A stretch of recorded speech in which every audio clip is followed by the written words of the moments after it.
escuta, né? Eu até contei o caso outro dia, Vivi, né, uma das empresas que eu trabalhei, não importa o nome, a gente estava discutindo um caso, né, como grupo gerencial, a gente estava discutindo um caso de uma pessoa que teve um processo de depressão e estava afastada. Né? A gente precisava pensar no trabalho, como a gente ia redistribuir, se a gente contratava alguém temporário, e a pessoa estava de licença.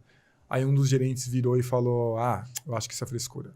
Aí a gente tinha um VP muito bom na época, ele falou assim, vamos focar no que importa aqui, a gente não é médico, não tem que entrar nesse mérito, sabe, alguma coisa desse tipo, e esquecemos.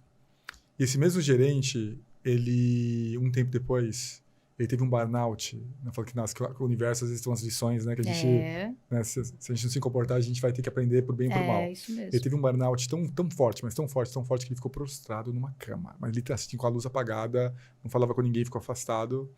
E depois ele voltou pro trabalho, um tempão depois voltou pro trabalho. Eu lembro que a gente foi conversar e falou, cara, eu sinto muita vergonha daquilo que eu falei aquele dia. Muita vergonha. E assim, por quê? Porque ele não conseguia entender. Eu falo que a gente nunca vai conseguir, lógico, passar para os líderes o que é aquele processo, né? O que é muito curioso, porque todos nós temos familiares que passam por alguns desafios. Né? Nunca vai conseguir. Mas a gente precisa ter essas conversas. A gente precisa. Outro dia uma pessoa me desafiou, falou, Luciano, os líderes não conseguem aprender a empatia, não conseguem aprender a respeitar. Consegue. Sabe como que o líder aprende empatia, aprende respeito? Através de diálogo e bons exemplos. Diálogo e bons exemplos. As empresas precisam começar essas conversas. Trazer pessoas para falar sobre saúde mental, trazer pessoas para falar sobre felicidade, sobre a importância da gente focar no médio e no longo prazo, não no curto prazo, em que a pessoa está doente. Se a gente trazer casos em que isso aconteceu. No comecinho da pandemia, eu sempre uso esse caso também para falar se não dá para aprender empatia, dá para aprender empatia.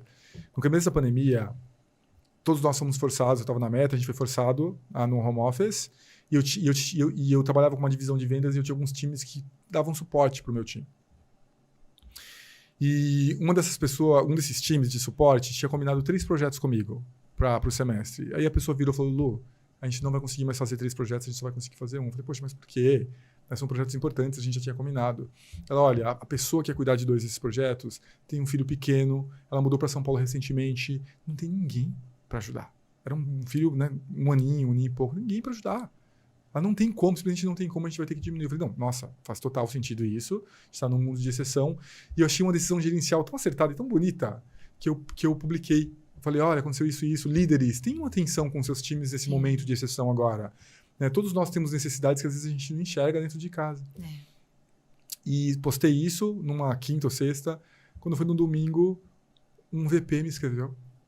E eu não lembro muito bem o texto, mas eu lembro o comecinho. Te escrevo com misto de vergonha e de orgulho. Vergonha porque eu tenho 5 diretores que reportam para mim, acho que 2 ou 3 com filhos pequenos, e eu sequer considerei em pensar isso. E orgulho porque eu já marquei um ano com todos eles na semana que vem pra gente falar sobre o escopo de trabalho e ver que a gente consegue tirar do prato deles. Olha, que maravilhoso. E aí você fala, não era uma pessoa má que estava ali, mas é uma pessoa que falta de consciência. Não tem diálogo, não está dentro de um diálogo sobre o assunto, que tem baixo nível de consciência sobre aquilo e que precisa aumentar o nível de consciência.